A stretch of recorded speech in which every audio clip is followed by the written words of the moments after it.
మీకు ఖచ్చితంగా గోచర రీత్యా జరగబోయేది ఇది. ఈ రోజు రాత్రిలోపు ఒక పెద్ద మనిషితో వీరికి గొడవ జరుగుతుంది. ఆ యొక్క గొడవ ముదిరి పాకాన పడుతుంది. ఏం జరగబోతుంది, ఎటువంటి ఫలితాలు కలగబోతున్నాయి అనే అన్ని వివరాలు వీడియోలో చూసి తెలుసుకుందాము. వీడియో మీకు నచ్చితే తప్పకుండా ఒక చిన్న లైక్ అయితే చేసి మమ్మల్ని సపోర్ట్ చేయండి. ఇక ఆలస్యం లేకుండా వీడియోలోకి వచ్చి దుర్గా భవానీ జ్యోతిషాలయం మీ యొక్క ప్రతి సమస్యకి పరిష్కారం చెప్పబడును. అన్ని విషయాలు ఫోన్లో స్వయంగా చెప్పబడును. ప్రేమ, పెళ్లి, ఉద్యోగం, వ్యాపారంలో నష్టాలు, భార్యాభర్తల మధ్య గొడవలు, కోర్టు సమస్యలు, మనశ్శాంతి, ఆరోగ్య శాంతి, లక్ష్మీ శాంతి, గృహశాంతి, దిష్టి తీసిన నిమ్మకాయలు దాటడం, నరదిష్టి, నాగదోషం, ఆరోగ్య సమస్యలు, ఎటువంటి సమస్యలకైనా పరిష్కారం చూపబడును. మీ సకల సమస్యలకు పరిష్కారం చూపబడును. స్త్రీ పురుషులకు ఎటువంటి సమస్యలున్నా 100% పరిష్కార మార్గం చూపబడును. గురూజీ రామరాజు గారు.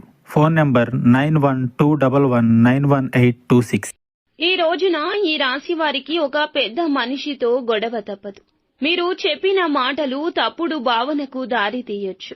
ఒక ఫైలు లేదా ఆలస్య సమాచారం లేదా సమాచార లోపం వల్ల మీ పైన గట్టిగా మాటలు పుట్టుకురావచ్చు. మీ యొక్క బాస్ మీ మాటలకు చాలా వరకు కూడా కోపాన్ని ప్రదర్శించొచ్చు. మీరు మౌనంగా ఉండలేని పరిస్థితి కానీ, మాట్లాడితే అదుపు తప్పే పరిస్థితి కానీ ఉండొచ్చు. ఇక హఠాత్తుగా ఇంట్లో పెద్దవారితో అభిప్రాయ భేదాలు రావచ్చు. పాత విషయాన్ని తీసుకొచ్చి ఒక పెద్ద మనిషి మీ మీద అసంతృప్తి రగల్చొచ్చు. మౌనంగా మీరు ఉంటే అలసత్వం చూపినట్లవుతుంది. ఇది గొడవకు దారి తీయొచ్చు. మీ వాక్యాన్ని తప్పుగా అర్థం చేసుకున్న వ్యక్తి జనం ముందే గట్టిగా తిడితే మీ ఆత్మ గౌరవానికి గాయం కలగొచ్చు. మీకు తెలిసిన ఒక పెద్ద సామాజిక స్థాయి వ్యక్తితో ఫోన్ కాల్ లేదా మెసేజ్ ద్వారా అపార్థం కూడా తలెత్తొచ్చు. ఇక శత్రుగ్రహంగా ఉన్నటువంటి కుజుడు మిష్ట స్థితిలో ఉండడం వల్ల మీ మాటలపై నియంత్రణ కోల్పోతారు. మీరు అంతగా తప్పు చేయకపోయినా సరే దోషం మీకే అనిపించేలా వాతావరణం ఉంటుంది. కొంతకాలంగా సహించుకుంటూ వచ్చిన ఒక సమస్య ఈ రోజున బలంగా బహిరంగమయ్యే ఈ గ్రహ ప్రభావం మీకు చూపిస్తుంది. అలాగే ఇక పరువు నష్టము, ఇతరుల ముందు మీ మాట తక్కువ అవుతుంది. ఈ రోజు ఆర్థిక సమస్యలు మీపై అనుచితంగా నిందను మోపితే ఉద్యోగ భద్రత, ఆదాయ మార్గం భద్రతకు ముప్పు కలగవచ్చు. సంబంధాలు విరోధం కావచ్చు. పెద్దవారి మనసు విరగడం వల్ల కుటుంబ శాంతిని కోల్పోవచ్చు.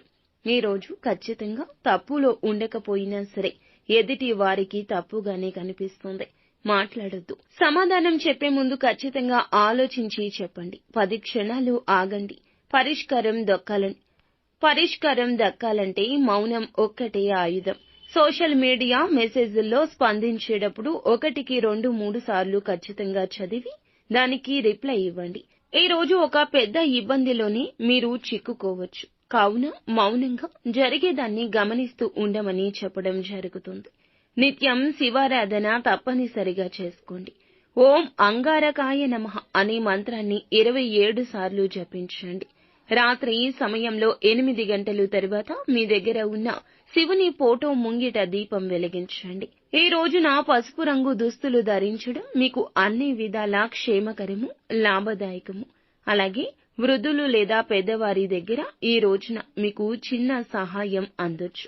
ఈ రోజు రాత్రి 7:30 నుండి 9 గంటల మధ్య ఒక గొడవ జరిగే అవకాశం ఉంటుంది. కావున ఈ విషయంలో ఒంటరిగా ఉండడం, మౌనంగా ఉండడం, పూజ లేదా ధ్యానం చేసుకోవడం, భగవంతునికి